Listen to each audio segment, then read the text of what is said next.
Good morning, folks. It's a very early morning and I just thought I'd give you a quick update. Claire's video is going out this afternoon, and just so you're not wondering what's going on with us, Claire has decided that she wants to start releasing videos in the actual time that she's filming them.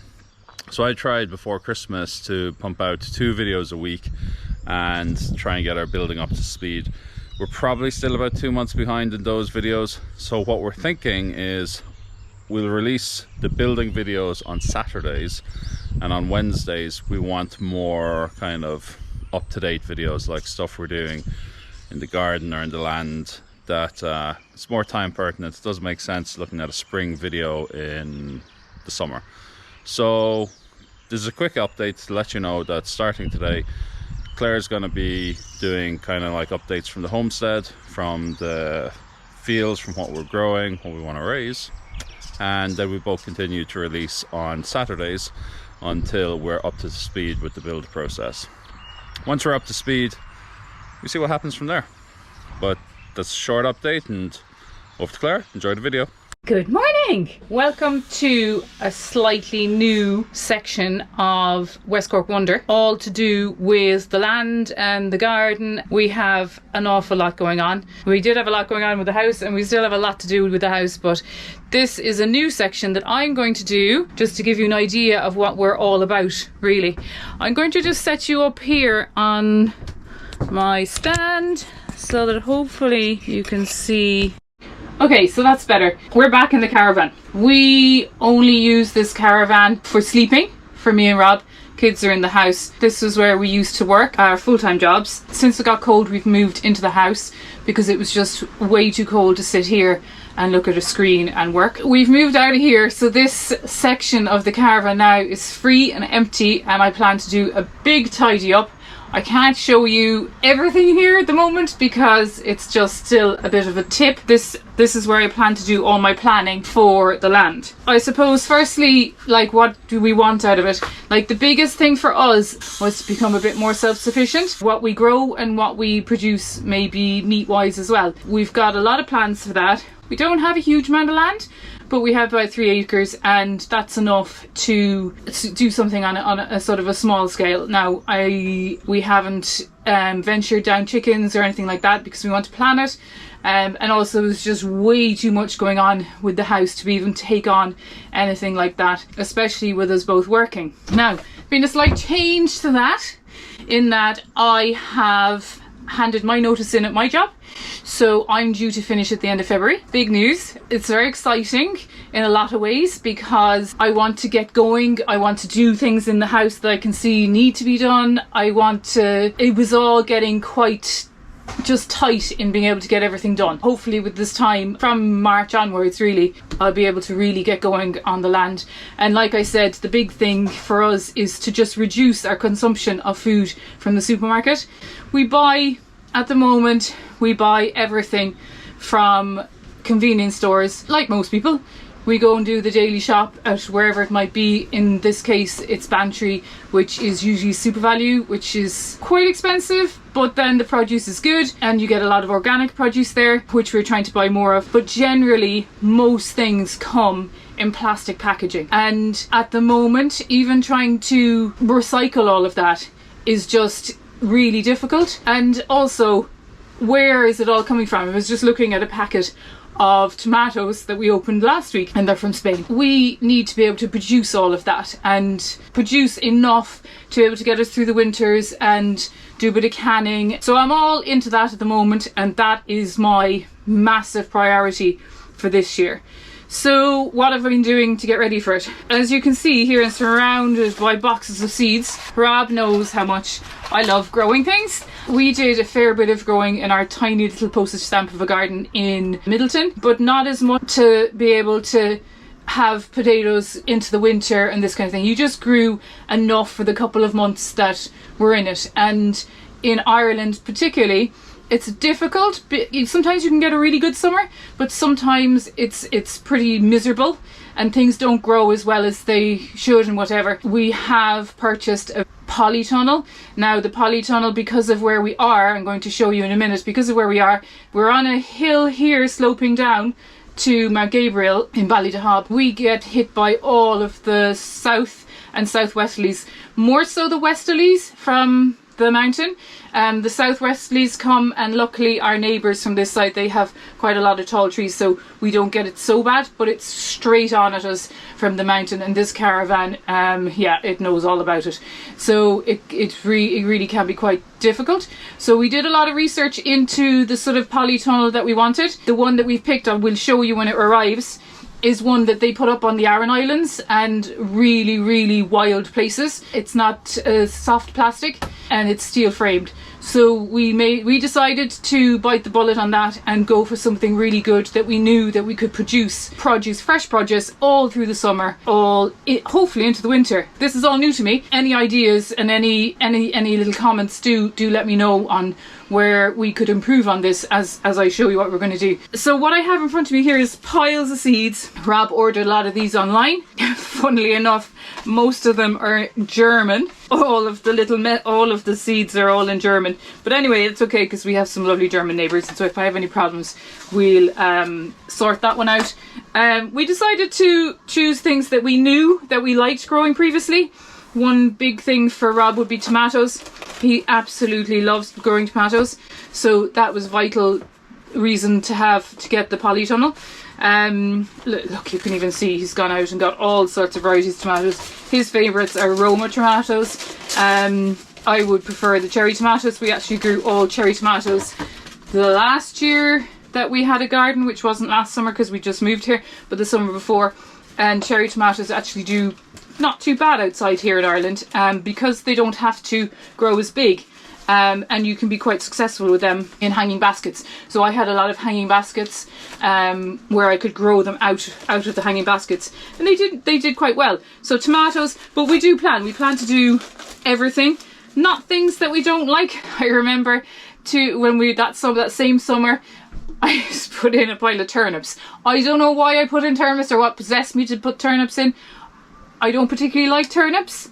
I'll eat it, but anyway. They did incredibly well, and did we even eat 5 of them? I don't know, we probably had about 30, and so it was a waste. So there's no point buying things that you don't like. I'm hoping to trial and error though each year, and maybe try a different variety of something, or do different varieties, or even different vegetables, and also really test the tunnel in the winter to see what we can bring on really early. We were very successful in our old house. I might put in a picture quickly with a grapevine, 2 grapevines actually, one particular black grape, and grown on a south facing wall, and that did really well. So we have bought another grapevine, and I'm going to put that in the tunnel this year, and see how that does along the top of the tunnel. Herbs, brassicas, potatoes haven't arrived yet. I'm hoping they're going to come soon because I need to chit them. I'll show you how you do that. So it just kind of gives you, it kind of brings it just maybe a little bit more about what we want to achieve for ourselves. Become less reliant on produce from the supermarkets, because really it's crazy really how we rely so heavily on those, especially when we have a little bit of land here. I suppose I was slow to get this going because I wasn't sure that I was going to give up work so quickly, and so I saw another year of kind of trying to struggle to work and get the house done at the same time. Obviously won't have a full-time job to focus on, and that in itself is a bit scary. I've always worked a full-time job, and so to suddenly just go from job to no job feels very strange. I suppose we're lucky that I can do it.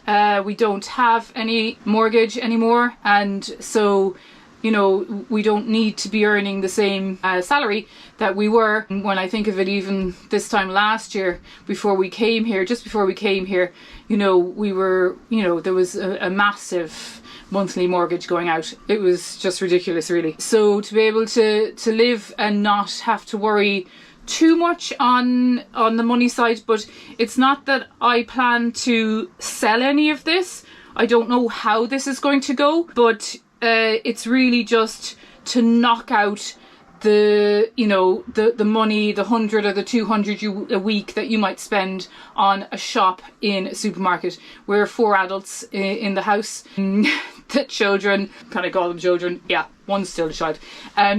They're they eat the same as us now, so it's 4 adults. The shopping bill is expensive, so if we can just start to eliminate that. And then also we do hope to get the chickens, like chickens or ducks possibly, I'm not sure which. And then possibly I would love to have a couple of pigs that we would rear for maybe 3 to 5 months and butcher for the freezer, so they wouldn't be pets as such. That's going to be a difficult one. We've never had anything where we've sort of it's ended up in the freezer. So that's going to be something that's going to be difficult, but I think we could do it. I'd love to have a Jersey cow to milk, that we would have a fresh milk coming in rather than relying on shop bought milk, unpasteurized I suppose milk. But that's what we're trying to achieve, but lots to do. First of all anyway was to sort of plan where are we going to do all this. We've ordered all the seeds.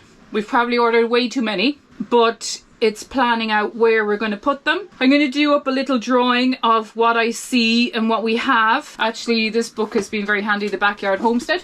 If anybody has seen this, for planning what you can grow on your land or what you can produce in your land. There's also some really good YouTubers out there that I follow, and I'll give a shout out to them as well as we go through.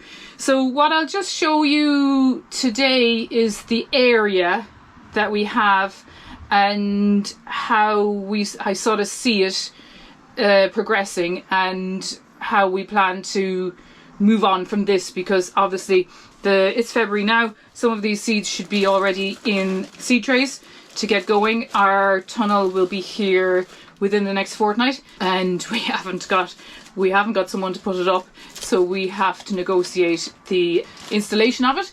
So yeah, so that'll be fun. But lots to come. So I'll take you outside now and we'll have a quick look at what I'm talking about and where we plan to put things. It's also quite nice to get your opinion on how we're setting things out, because that's the one thing I don't know an awful lot about, is what should you grow next to what. I'll show you our plans anyway, and we'll take it from there.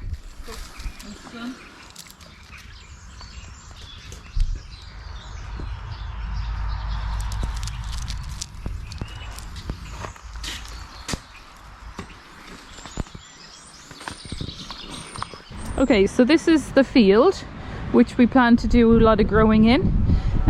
We also have plans to do some growing in front of the house. I'll show you that as well down the line. But we've put a circle in the field here just to sort of lay out, and we had plans to lay it out in a way it's just a bit different to having square beds. Maybe have beds on the sides, well, run some fruit trees and more shrubs at the bottom all the way around in the circle, and then maybe split it up into beds going through. There'll be potatoes, onions, leeks and all such things growing in here once I get going. At the moment, on the edge here, I've just bought some bare root fruit trees. They are here. So there's gooseberry, blackcurrant, here's another blackcurrant, all doing pretty well because they're starting to bud, so they're doing okay. Blackcurrant, red currant and white currant I had. This bed we constructed last year and didn't do much with, but I've put strawberries in it this year, hoping to get a bit of straw for the strawberries. They're all very much hibernating at the moment. And then here, this was all loganberries, which we took from our old house. They are all budding, and they're doing okay. Loganberries. Rhubarb, just popping up there. We brought that from our house. This is a mulberry. This is a black mulberry. Actually, funnily enough, in school, where me and Rob were in school, There was two massive big black mulberry trees, and I'll never forget eating the mulberries off them. Yeah, and yet I've never tried to grow one before, so that's a new one. These are raspberries all the way down through here, and that's sort of this side of the circle. Now you can see there's some string laid out here. I hope you can hear me kind of speaking into the camera as I walk here. You can see the string laid out here. This is where our tunnel is going to go. Hoping to get that dug out today.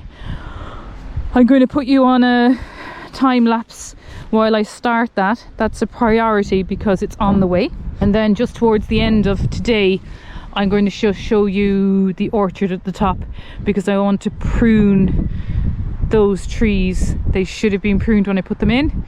There's a guy on YouTube we follow, Charles, I can't think of his name, I'll put it in the description now, and he was saying it's a good idea to prune all the lower branches off your fruit trees now, before they get going, just to force the trees to get going at the top rather than the bottom. So I'm going to do that. So I might get set up for digging out this tunnel, and we'll see how we go.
The tunnel are 3 by 8.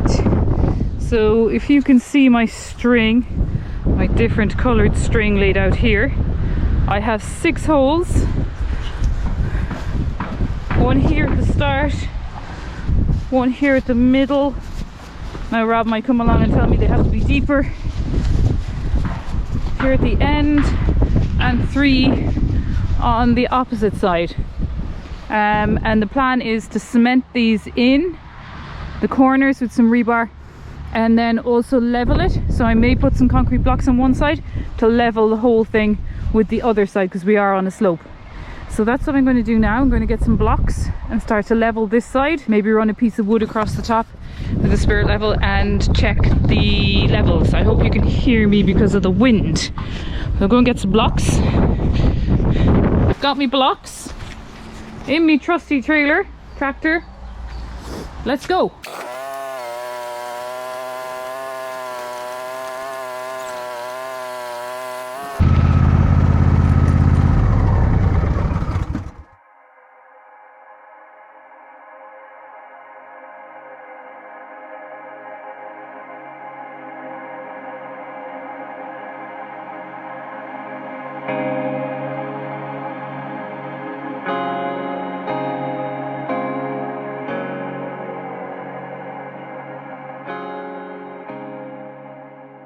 we might just finish the little wall here that I have to run all the way along for the new greenhouse, but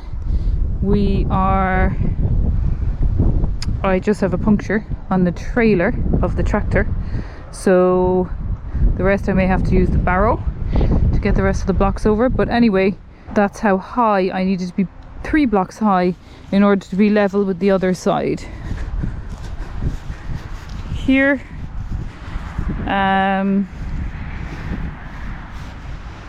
So in order to show you, in order to be level, here's my piece of wood.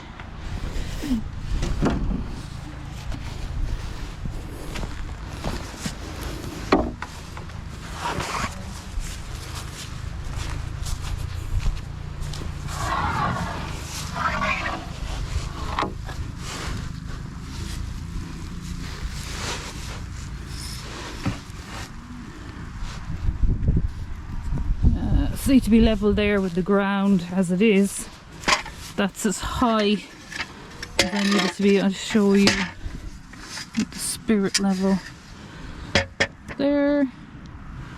So yeah, that's pretty spot on. So there'll be a wall on one side and not so much of a wall on the other, just because of the slope of the field. So we'll finish off tomorrow. Planning to do, Rob wants to do ring beam right the way across the top and right the way across the other side, to tie them all in. The walls aren't load bearing anyway. It'll be the corners, so I may have to dig the holes a little bit deeper and get more concrete in there to tie those in at the 6 points. 2 here, 2 in the middle, 2 at the end. So yeah, that's as far as we've got today. So I'll give you a bit more of an update the next day.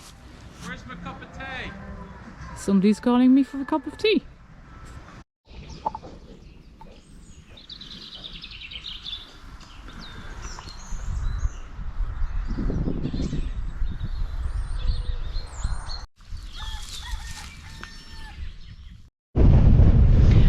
Okay, back, and it's the next morning and I'm still working on my wall. Slight problem, puncture in the trailer of the lawnmower, so I can't use that at the moment till we get a new tyre. It's a Sunday, can't get the tyre today, so I'm back to using the wheelbarrow. Yeah, thankful for the amount of blocks that I did get over with the lawnmower. Gosh, my hair. Anyway, so we'll work away with the wheelbarrow and see how far we get.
Decided to start putting cardboard down because I really need to get rid of that grass, and also when I'm digging out the holes, the soil can just go down and keep the cardboard down. So that's the idea with that. So I'm going to go and get my wood now and create a form.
So, this is Sunday. It only occurred to me yesterday that I hadn't actually spoken about a big thing that we were doing over Christmas, which I can well recommend to anybody who's starting out with a bit of land and wanting to grow things and whatever.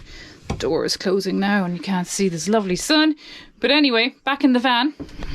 Over Christmas, I was sort of spurred on by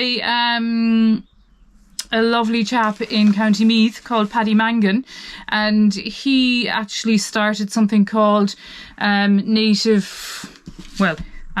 Facebook page is called Native Irish Trees. He started something called Free Trees Ireland, whereby he was gathering trees and then supplying them to suppliers all over Ireland. And it just so happened that my neighbour was one of, I didn't know her at the time, but she was one of the distributors for Cork. Actually, she was the only distributor for Cork, and she just lives down here between Ballydehob and Schull. So that was incredibly handy. They had a programme whereby they gave away native Irish trees, generally in packs of sort of 10, and so I think in the end I ended up with 25 from the lady here, Rose, who was the distributor for Cork. After that, then we just got sort of excited about maybe planting trees and doing this sort of thing, and we actually went away and bought a lot more trees to add to it. We bought them from Future Forests. And I didn't speak about this yesterday. I should have really started out with this because this is one of the very first thing that we did. Sorry, I just got to show you this amazing sun out there. It's incredible. Today is just one of the warmest days ever. And what is it? The 11th of February? But anyway, it's gorgeous down here. But we went on then, we bought a pile more native trees, Irish trees from Future Forests, and like a complete mixture really of hedging, because we wanted to create some hedging to sort of split up the land in different areas. There was a lot of trees that I wasn't familiar with, such as spindle, crabapple, blackthorn and different things, rowan. So that was great to have a go at getting those in. Over Christmas then we actually spent 2 days planting about 500 trees, and I have to say there wasn't anything more satisfying. It's just amazing to plant. And then we went on actually then and also bought an orchard, which we've since planted as well. And that is something that I must do some pruning in that, because some of them need to be pruned. But I suppose when I was talking about the bare root fruit trees, as in the gooseberries, blackcurrants, red currants, white currants that we have, also I just wanted to mention the other trees over Christmas that we were so involved with. And it kind of took focus off the house for a little while. It got us all outside with spades, and so I'm going to just put in a few clips of that to anybody. It's an amazing, it's just such a lovely feeling, and a lovely thing to do. So I'm going to put in clips of that now, so you can see what we were doing and how we did it. I promise I do this for next week. I will do a little drawing of what we have where, because at the very bottom of our field we have planted a coppice, and that is made up of alder, willow and silver birch, willow and alder. So we've planted lines of those. We didn't know how to do this. We don't know how well they will grow. The very, very bottom, I did put the willow and alder, because just at the bottom, although funnily enough, haven't really noticed it so much this year, and yet we've had an awful lot of rain. But the very bottom of the field, because it's on a slope, can be just a little bit damp on foot. We don't get any kind of reeds or anything. It's a very grassy field. But prior to us acquiring this land and the house, this was a field for cows for grazing. So it's where, even when we first arrived and we set up the caravan here, we had to avoid the cow poops, because just before we moved, Mike, who we bought the field and everything off, he actually popped the cows in for a little while just to keep the grass down, so that when we moved the caravan in, it was easier to get in and around. But so it was well fertilized, I suppose you could say. So thank you, Mike. And so I'm hoping that all of these trees will take off. But anyway, like I said, there's video and little clips of us doing that over Christmas that I wanted to include for you. There were lots of other things that we did. We actually popped in a hedge at the very bottom. We have a hedge, but we want more of a hedge from the road. So we've sort of had a mixture of hawthorn, blackthorn, crabapple. I'm reading that off here. This is just the list from Future Forests that we got, and everything was in Latin names, so we had to do a little bit of deciphering what was what. But crabapple, rowan, spindle, wych elm, guelder rose, ones I don't know a lot about, but are traditional Irish hedging.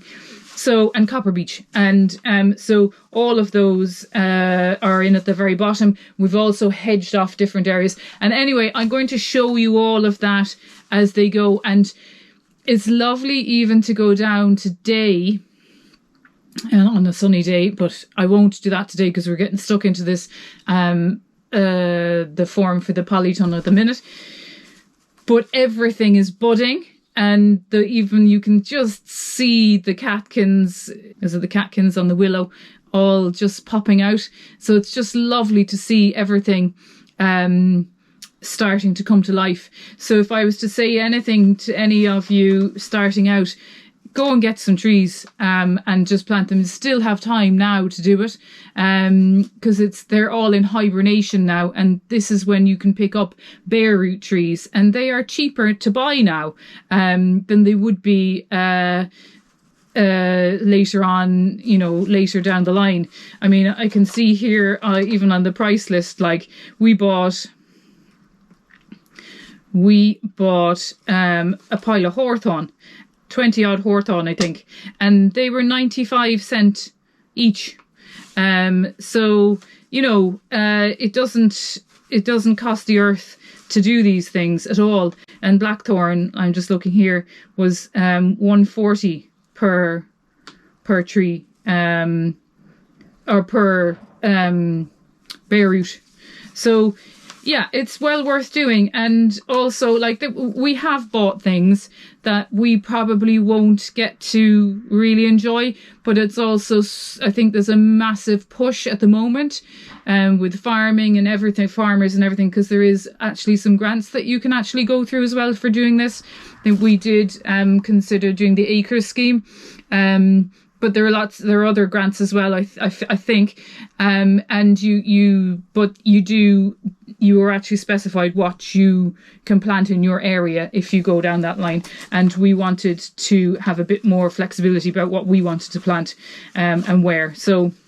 But anyway, sorry, coming back to that, I just wanted to say that we also did get some that we probably won't see a lot of growth in our lifetime, such as oak and horse chestnut.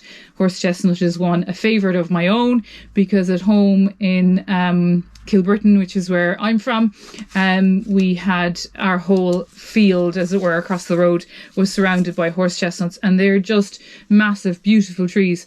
And of course, then every year you've got the conkers, and so even coming home from school, I remember the road being littered with conkers. So it's lovely to grow things like that. There's also one tree that isn't native to Ireland, which I'm trying to get hold of, but I can't seem to be able to source at the moment. Again, probably one that we won't get to see in our lifetime, but it's nice to grow it now, because I think it is a slow growing one, is the sweet chestnut. That was another one that we had in boarding school. Myself and Rob went to boarding school in Cork City, and they had a lot of those, and I remember you could roast them and eat them, and that's a lovely thing to do as well. So yeah, so lots of So it's nice to get to know especially get to know what is native in Ireland, and because obviously they're going to grow the best. I mean, we are taking a little bit of a risk. We are a bit of a windy area, specifically this field here. But anyway, look, we'll have a go and see how we get on with those.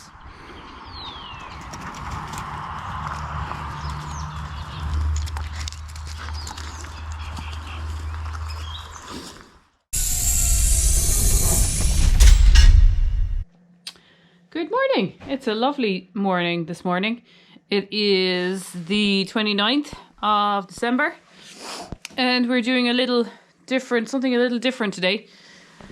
We wanted to plant quite a lot of trees on the land. So we went to Future Forests. You'll see a snap. Rob will pop in a little edit there where we went to Future Forests.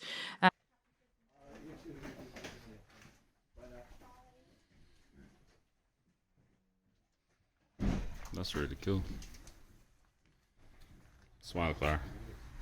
And we decided to buy 250 trees, all native bar 2 maples, which we picked out because they were just beautiful.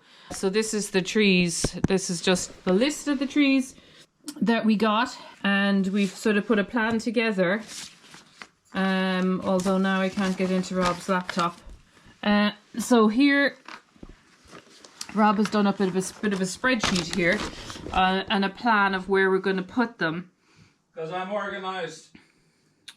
Yeah, you're organised, but also they are different types of trees. Some are very tall, some are very small, some are more hedgerow, some like wetlands, some don't. And so we really needed to think about where we were going to put these to get the maximum.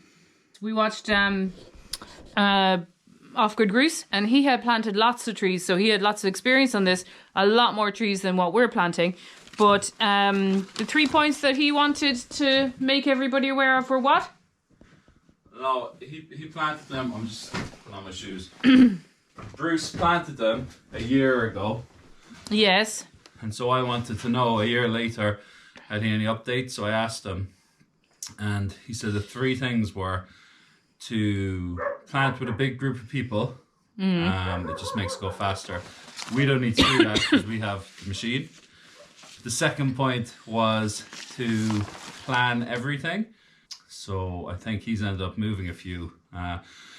So that's why I got the spreadsheet, and that's why I color coded everything. And I looked at the drainage, the height, the breadth, and whether it could be coppiced for firewood, because that's one thing we want to build as well, our own little firewood supply. And the final thing was he used a slit method to plant them, which is basically you just stick a spade in the ground, you wiggle it to open up a little slit, and then you pop your bare root tree in. Is there any reason why you're covering me with your shoulder? No? You just hear a voice coming from your shoulder, like a little angel on the side of your head or something. If I go over on the other side, it'll be like, don't plant anything, have wine and mince pies. Anyway, yeah, we've got to get going. Oh, and there's the scooter. That's a great side to begin.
Little update. I should have known this, but our ground is just so rocky that the spade just wasn't going in. I had to use that old trick I did with the fence posts with the big huge metal iron lever bar. So here we have it. This bar, pretty much, I know I might get a time lapse in a minute, but we pretty much just hammering the bar down a good bit, pop it out, and we have a perfect hole for a bare root. That kind of doesn't have a lot of roots. So just pop this fella in and we close it up like so. If we have a hole like this and a bare root that has a little bit wide roots, we just wedge it side to side, just make it a little bit bigger, and we can pop that fella in. Try to get all of the roots in like so. When the roots are in, just push it down like that.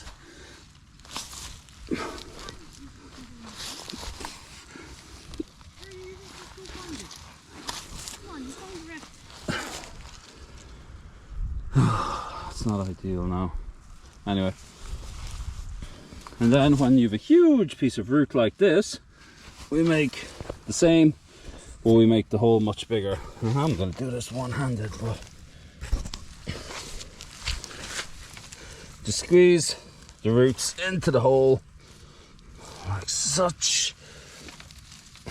Put it somewhat widthways. I can't do this one hand, but anyway, you get the picture. You just use the same bar to go wider and wider. What we're doing actually is having Clare go ahead, and we've roughly laid out all of the bare roots, and Claire's going ahead and just clearing the space with her brand new loppers. She hasn't put them to much use, and then I'm coming along, and they were brand new in the summer, like, but you were too busy building. Then I'm coming along and just planting them in, and we've done about, I don't know, about 30 so far. We've another 30 to go to get to the end.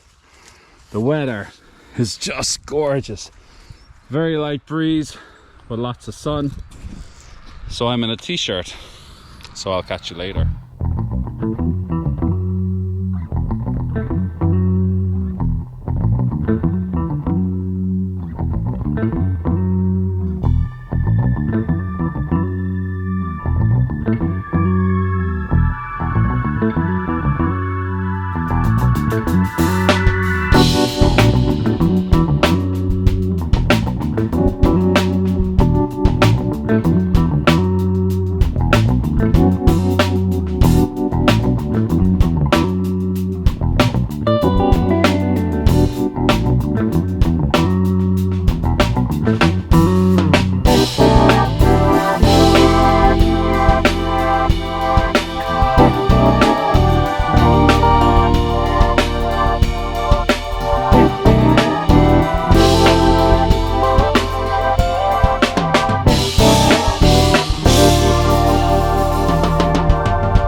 Anyway, we're on day 2 of planting. We got our hedge done down at the bottom yesterday. you would have seen. And we have, today we're doing our top hedge. It's kind of very much the same. There's a few large trees thrown in. 2 horse chestnut, 3 oak, one witch elm. And so we'll see how that goes and take you along with us. See you in a minute. So this is the hedge line going all the way down to the corner that we're working on now. Same kind of varieties going in, except we're putting 2 horse chestnuts, 1 witch elm and 1 alder. They're very big trees, so we're spacing those out. I already have, you can see, 3 apple trees put in. Kind of got a bit excited when we first moved here and wanted to put something in, so I'm going to leave those where they are for the moment, but we're actually thinking the orchard will go down in the far corner down there. I'll show you as we move down. I'll move the camera down and you'll be able to see what we're doing. So I'll just pop it on time lapse for now.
And we have done the top hedge on the field in front of the house. We're doing one final hedge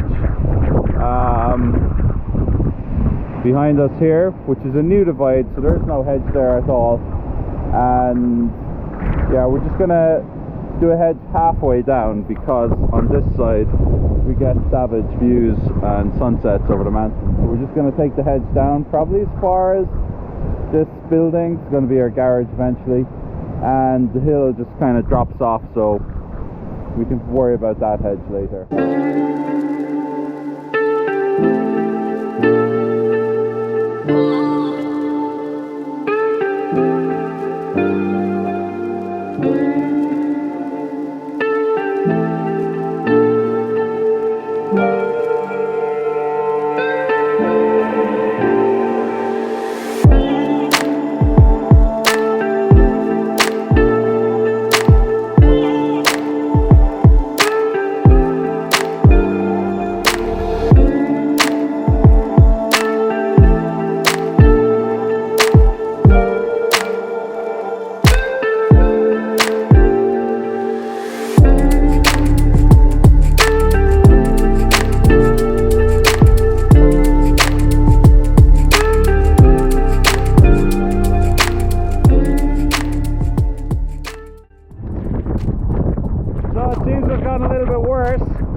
If you saw there, I got absolutely drenched, so myself and Clare went in. We're in full waterproof past everything now. I'm going to try and finish off this section and get to a bit more shelter.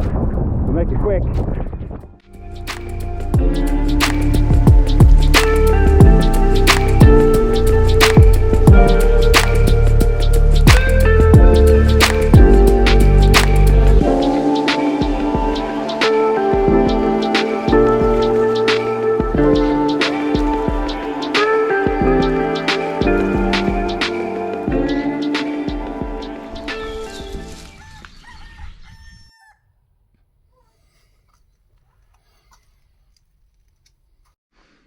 Okay, so it's a Saturday.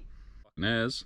It's cold, but it's not too bad actually. There isn't a puff of wind, so you get really hot once you get going. I've already stripped off twice and didn't need a hat on. Clearly Rob's been sitting inside and he's not used to it yet. I've been editing for the last 2 days. Yeah. Claire's been saying, YouTube Rob, is you do taking so a much- lot of our time. You do so much editing, Rob. I have to start doing some editing to help you.